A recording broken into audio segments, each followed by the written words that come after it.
Hi, I'm Rachel. And before I tell you the most twisted revenge story my family still whispers about, take a second to like, comment, and subscribe. Trust me, by the end of this, you're going to want to say something. Because this story, it has cops. It has fake accidents. It has booby-trapped bedrooms, a grandma's secret will claws, and one greedy cousin who blew his life up over a shoebox full of sapphires. Let me take you back. 25 years ago, my Aunt Janine died unexpectedly, leaving behind two adult sons, my cousins. They were 22 and 24 at the time. My grandparents, who were, let's just say, generationally wealthy, stepped in with a plan. A clause in their estate promised that if a parent died before their children turned 30, the grandkids would get half their inheritance right away. The rest would come later, after my grandparents passed. My younger cousin used that money wisely. She paid off student loans, bought a quiet little house on a nice chunk of land. She still lives there today. But the older one? The one we're going to focus on? Yeah, he went full prodigal son meets Breaking Bad. His name? Let's call him Brad. Brad saw his inheritance as an all-you-can-blow buffet. Expensive cars. Sketchy investments. Cocaine. Parties with women who definitely didn't love him for his personality. You get the idea. By the time he was 30, he'd burned through it all. He ended up in a tiny condo, working as a cop, barely surviving off his salary and whatever drugs he hadn't snorted yet. My grandparents, sweet, old-school, guilt-ridden people, paid for 3 rounds of rehab. And then it happened. Brad got his girlfriend pregnant. She wasn't some innocent angel either. No. She saw my grandparents' wealth like it was a slot machine with her name on it. They got married fast, had 1 baby, then 2, then 3. A little army of chaos. And every few months, Grandma, can you help with rent? Grandpa, we're behind on the car. Can we borrow just a little more for daycare? They were parasites in polos. And my family? My parents, my sister, and I, we were done watching them suck the life out of my grandparents. Then, when I was 17, my grandma passed. And I moved in with my grandpa to help take care of him. He was 85, and I was the only one willing to give up my social life to be there. I also happened to be his favorite. Brad and his wife hated that. And I mean hate like send your kids to destroy my room when I'm not home kind of hate. You see, my room had 2 double doors. Couldn't lock them. Every time Brad and his chaos circus visited, and I wasn't there, they'd unleash their 3 mini goblins into my room. Drawers dumped. Books torn. One time, crayons melted onto my bed. Oh, and it gets better. Brad decided to gaslight me. He planted one of those random noise devices in my cabinet. You know, the kind that plays random screeches or tapping every few minutes. I thought I was going crazy, but my German Shepherd saved me. She tracked that little demon speaker down in 3 days. That dog deserves a medal. Brad was playing a long game. He wanted me out so he and his little wife could swoop in and play the grieving caretakers. The ones who just happened to be around when Grandpa changed the will. And then came the gun incident. So here's where things went from petty to dangerous. One afternoon, I came back from picking up takeout for my grandpa. As I stepped through the front door, I knew something was off. It was too quiet. The energy in the house was heavy. There, sitting around the dining table, was my grandfather, looking pale and shaken. Next to him, arms folded like he owned the place, was Brad.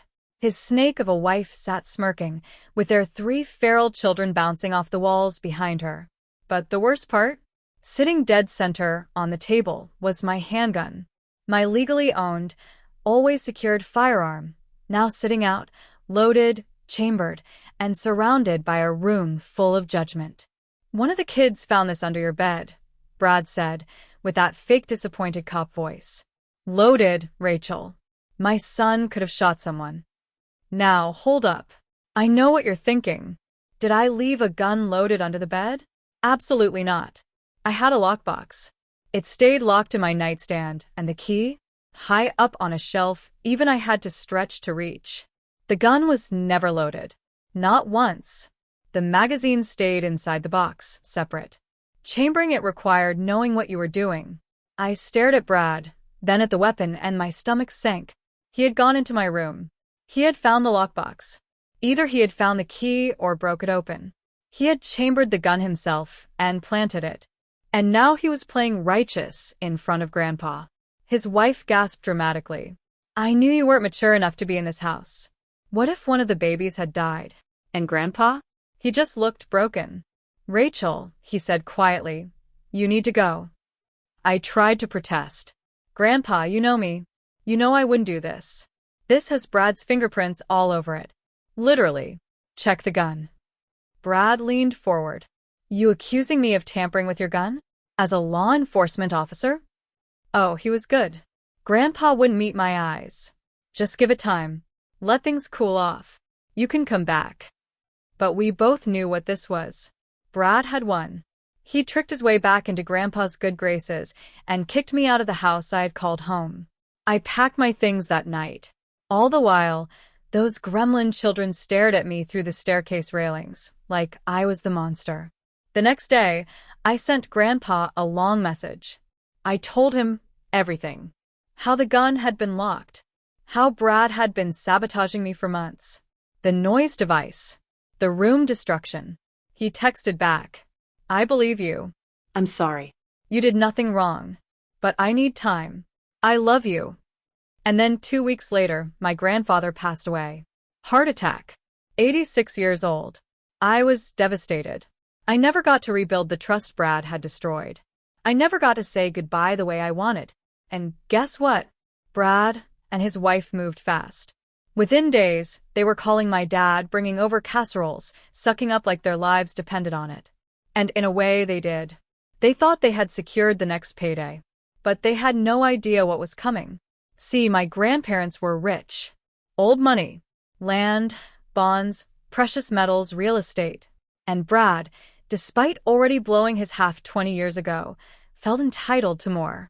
Especially now that Grandpa was gone. But here's the thing. My grandparents were not stupid. They had a clause in the will. A very special clause. If any beneficiary attempts to claim or take possession of an asset not explicitly assigned to them, they forfeit everything they were set to receive. Their share shall be divided equally among the remaining beneficiaries. Translation? Try to sneak more than you're owed? You get nothing. The will was read privately. My dad got the bulk of physical assets. I got a few personal heirlooms and a generous trust. Brad and his sister would be briefed separately. Grandpa didn't want drama in the room, and that's when my brain sparked. It was time to take back everything Brad stole from me. Want me to continue with the next part, 10 to 1500 hours, where Rachel sets the trap using her grandmother's jewelry? It gets darker. And better. Shall I? I had planted my bait. The jewelry story was just the opening act, the first step of a long game. You see, revenge isn't about instant gratification. It's a chess match. Every move calculated, every piece set for the kill. And I was ready to checkmate. After my cousin stormed out with those boxes, seething and cursing, I knew the chaos was just beginning. His greed made him blind, and the rest of the family was watching, waiting for the next act in this twisted play. The divorce filing from his wife was just a bonus I never expected but gratefully welcomed. That toxic dynamic wasn't just ruining my cousin, it was poisoning everyone around him. Now, with her gone, the cracks in his facade started to widen. But I didn't stop at exposing his greed. No, I turned my sights to the other manipulation tactics they used to control Grandpa's legacy, the lies, the sabotage, the psychological warfare. I began quietly gathering proof, recordings of phone calls where my cousin and his wife schemed behind closed doors, texts that showed their true colors, and witness statements from family members who had grown tired of their games but feared confrontation. I hired a lawyer, not the kind that just reads a will, but one that fights. One who understood that justice isn't just about law, but about moral victory. Every day, I spent hours going through documents, making plans, and building a case. My family's name was on the line, but more than that, Grandpa's legacy deserved respect. Meanwhile, I made sure my cousin and his wife knew I was watching. Subtle messages slipped into conversations, small hints that I wasn't as powerless as they believed. Funny how trust breaks when greed speaks, I told a mutual acquaintance. The words spread, like wildfire, shaking the foundation of their carefully built lies.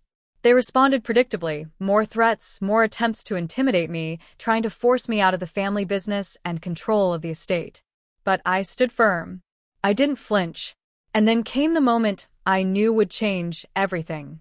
During a family gathering, one they had hoped would show unity and bury the hatchet, I revealed the evidence.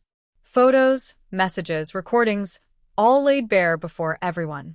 The room fell silent. Shock, disbelief, then anger erupted. My cousin tried to deny, to gaslight the family, but the proof was undeniable. His reputation crumbled. His wife's mask slipped, revealing the calculating woman who had trapped him for money. The family split into factions, but I emerged stronger. The ones who mattered saw the truth and rallied behind me. Grandpa's final wishes were respected, and my role as guardian of his legacy was secured. The revenge wasn't about ruining my cousin, though watching him unravel was satisfying. It was about reclaiming what was rightfully ours and protecting those who couldn't protect themselves. But revenge is never clean. It leaves scars. I lost trust in some family members, and the wounds took time to heal. Yet, through it all, I found strength. And as I stand here today, I can finally say justice was served. And it was delicious. If you want, I can keep going with the story or craft the next part where Rachel deals with the fallout and rebuilding. The fallout from the family gathering wasn't a bomb, it was a slow-burning wildfire. One that crawled through the branches of bloodlines, scorching illusions, and exposing decades of rot. The moment I laid out the evidence, my cousin's mask didn't just slip. It shattered. He shouted. He cried. He even turned to his sister, begging for backup. But she stayed quiet. She knew. Everyone knew. The room was full of people who had been silent too long. His wife, trying to salvage whatever narrative she could, went into damage control mode, claiming it was all misunderstandings, that I was manipulating everything for personal gain. Classic projection. But the documents didn't lie. The timestamps, the conversations, the schemes. The truth was like glass, transparent, sharp, and impossible to ignore. I watched them crumble. But this wasn't just about satisfying revenge anymore. No, it had grown into something bigger. This was about legacy. About protecting what my grandparents had spent a lifetime building. About ensuring the next generation didn't inherit trauma disguised as tradition. With the family gathering over, I began phase 2, solidifying control. Step 1 was legal. My grandfather had named my father the sole heir of the estate's physical properties. I was designated as the family historian and executor of the trust fund established for educational use. A role that, on paper, seemed ceremonial. But in truth, it gave me power over every penny my cousin would ever try to touch. You see, Grandpa had planned for all this. The will had a clause that allowed the trust executor full discretion to withhold funds if the beneficiary was deemed irresponsible or manipulative. I had the receipts, and I used them. I froze the accounts meant for my cousin's children's education until a full behavioral evaluation could be completed by a court-appointed advisor. It wasn't permanent. I wasn't punishing the kids, but it made it crystal clear. Their father was the liability. Cue the screaming voicemails. You spiteful witch. You're punishing my family because I made one mistake. One mistake? Try 2 decades of manipulation, deceit, and greed. Step 2 was public. My grandfather was respected in the community. He had funded libraries, scholarships, and community centers. I worked with local journalists to write a tribute to his life and legacy. In that article, without ever naming names, I told the story of a man who protected his family even from itself, who established safeguards against corruption, who believed in tough love. The article went viral in our town. People knew. They always do. My cousin went from the local hero cop who turned his life around to the entitled heir who lost everything due to his own ego. Step 3 was symbolic. I took Grandma's favorite brooch, a sapphire butterfly she wore to every important event, and had it professionally restored. Then I donated it to the local historical society with a plaque honoring her story of resilience and love. At the unveiling, people came up to me in tears. Your grandparents would be so proud. It's time the next generation heard the real stories. I didn't cry. I smiled. Because I knew this wasn't just revenge. This was restoration. Of course, my cousin didn't go quietly. He tried everything. He threatened lawsuits. He accused me of forgery, blackmail, emotional manipulation. He even tried to break into my parents' home one night, screaming about what was stolen from him. Police were called. No charges filed. But a restraining order was put in place. That was the final nail. After that, he disappeared from the family. No more birthday invites. No holiday cards. No calls. His children, taken in by their mother who moved to another state, started new lives. Lives that, hopefully, would be free of their father's shadow. As for me, I kept going. I started a nonprofit with the remainder of the inheritance I didn't need. A fund for young adults aging out of the foster system. Because no one should be punished for the mistakes of the generation before them. And every year on my grandparents' anniversary, I visit the bench we had built in their honor. I sit. I read. I breathe. I know they're proud. I know they see me. This story didn't start with revenge. It started with grief. With pain. But I turned it into something else. Not just justice. Legacy. And now, when people ask me what happened to the cousin who tried to steal everything, I smile and say, he tried to play chess with someone who wrote the rulebook. Rachel could taste the moment. Like victory brewed in tea, slightly bitter, perfectly hot, and served in fine porcelain. She stood at the edge of her grandfather's estate, the golden afternoon sun cutting sharp shadows over the flower beds he'd once tended. A part of her still ached for him, the warmth of his stories, his steady hands, the subtle pride he always showed when she stood her ground. But today wasn't about mourning. Today was about justice. The funeral had been quiet as a funeral could be when a family full of resentment tried to play nice. Rachel watched as her cousin Daniel stood solemn, wearing a tie he hadn't ironed and sunglasses too large for his face. He looked respectable. To anyone else, he looked like a man grieving his grandfather. But Rachel knew better. The truth was tucked away in shoeboxes, in false stories, in broken promises whispered behind closed doors. Daniel wasn't mourning, he was plotting. Always had been. Ever since they were children and he'd stolen her birthday money and lied to their grandparents, Rachel had known the game he played. But back then, no one believed her. She was the baby. The dramatic one. The girl who overreacted. Not anymore. She stood at the garden's edge as Daniel approached, all crocodile tears and condescension. Rachel, he said with a fake quiver in his voice, I'm so sorry. Grandpa loved you, you know? Rachel stared at him. I know. He told me every day. The sharpness in her tone made Daniel flinch. Good. Let him feel the edge. Later that evening, the family gathered at the estate for the reading of the will. Rachel sat next to her father, who gave her hand a quiet squeeze. He knew what was coming. So did the lawyer. So did Daniel's now estranged wife, who sat on the opposite couch looking like she hadn't slept in weeks. Because she hadn't. Word had spread. The lawyer cleared his throat. There is a clause in the will that I've been instructed to emphasize, he said. It reads, if any beneficiary attempts to claim any item or asset outside their allotted inheritance, their entire share will be forfeited and redistributed. You could hear a pin drop. Daniel shifted uncomfortably. His palms began to sweat. The will was read in full. Rachel received several meaningful heirlooms, her father the estate. Her sister got a generous monetary sum. And Daniel, he got exactly what was written, an amount equal to what he had already received years ago, minus an adjustment for inflation. A few $1,000s. No jewelry. No property. No prestige. But Daniel wasn't the type to accept what he was given. So when Rachel called him a week later, sounding sweet and apologetic, saying she felt bad that Grandma's jewelry was being auctioned for charity, he saw an opportunity. I mean, Rachel had said. What's the harm if a few pieces don't make it to the auction? You were her grandson, too.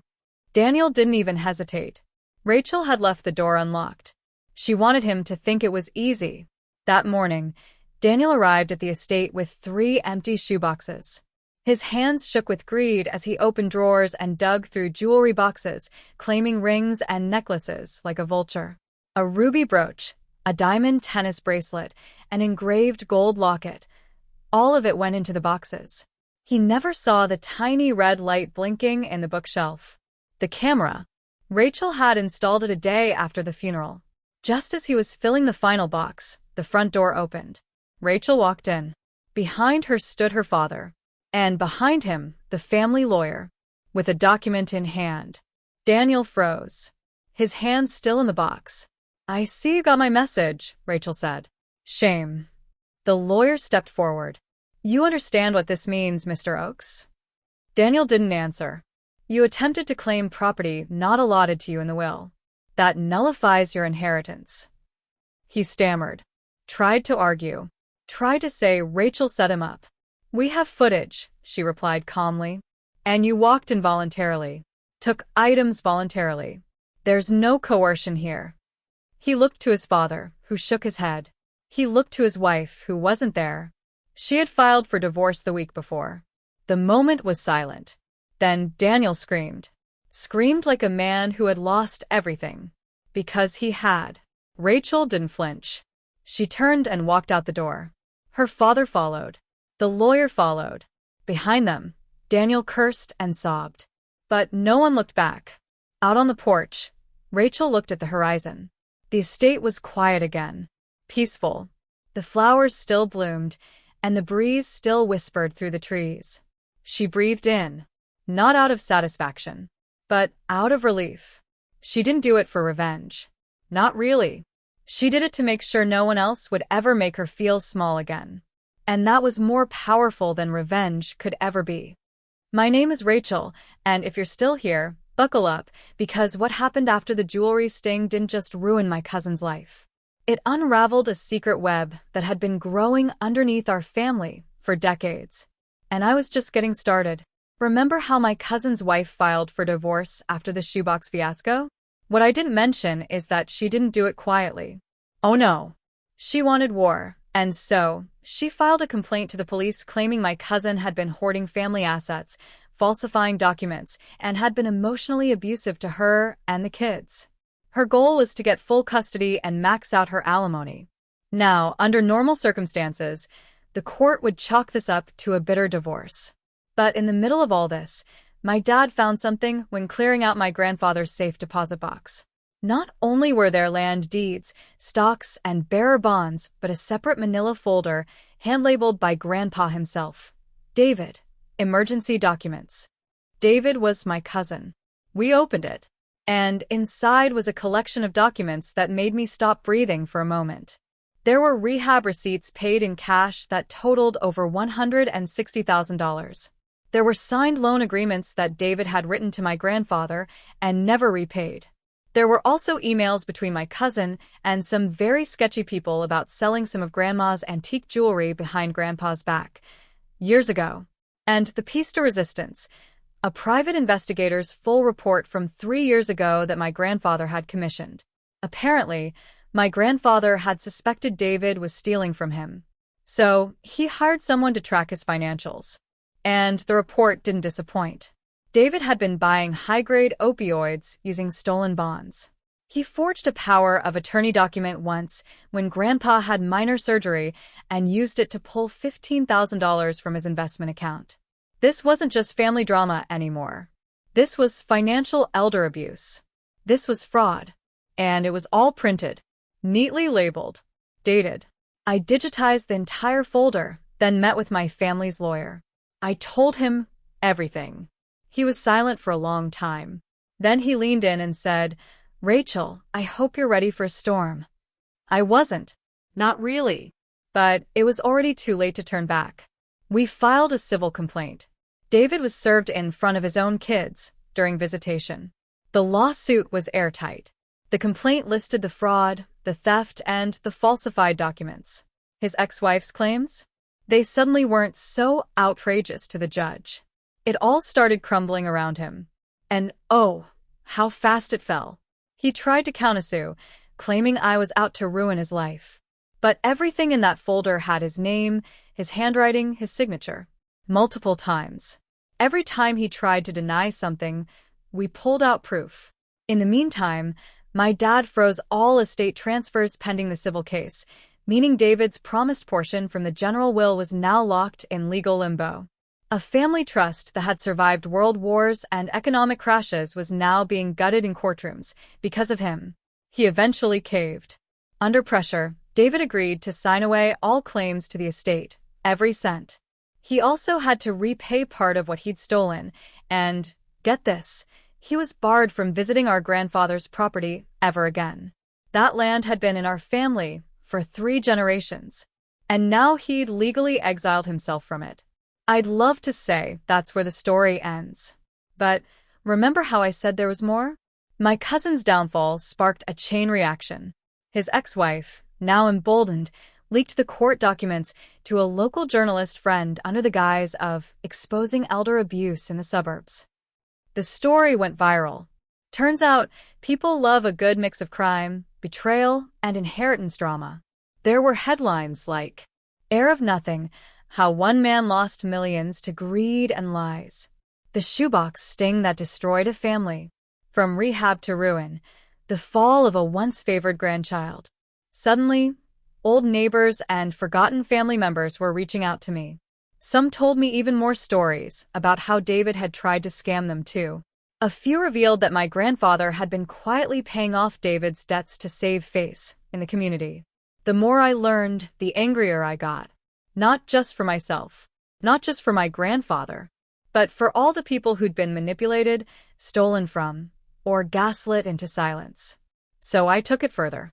I created a foundation in Grandpa's name, the Honest Trust, aimed at helping families pursue justice in elder fraud cases.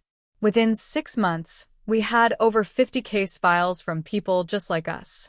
Victims of family betrayal wrapped in silence and shame. We helped file reports, fund legal consultations. I even got to testify before a local legislative committee about the need for stricter inheritance and elder fraud protections. David watched it all from the sidelines. Broke. Alone.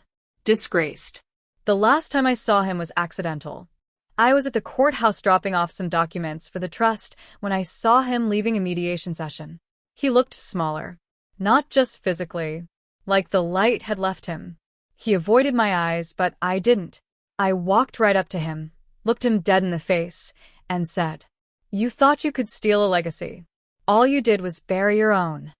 He said nothing, just walked away. Now, years later, the estate is calm. My father built a garden behind the old house, and in it is a bench with Grandpa's name carved into it. I sit there sometimes. Not often. But when I do, I bring tea, close my eyes, and listen to the wind in the trees.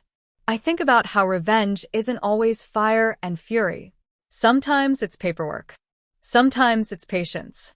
Sometimes it's letting someone dig so deep into their own greed, they never make it out. And sometimes it's a shoebox on a kitchen counter, filled with everything they thought they got away with. This was for Grandpa. This was for me. This was for every quiet person who waited and struck. Thank you for listening. And if you've ever been underestimated, remember, legacy isn't about what you're handed. It's what you protect.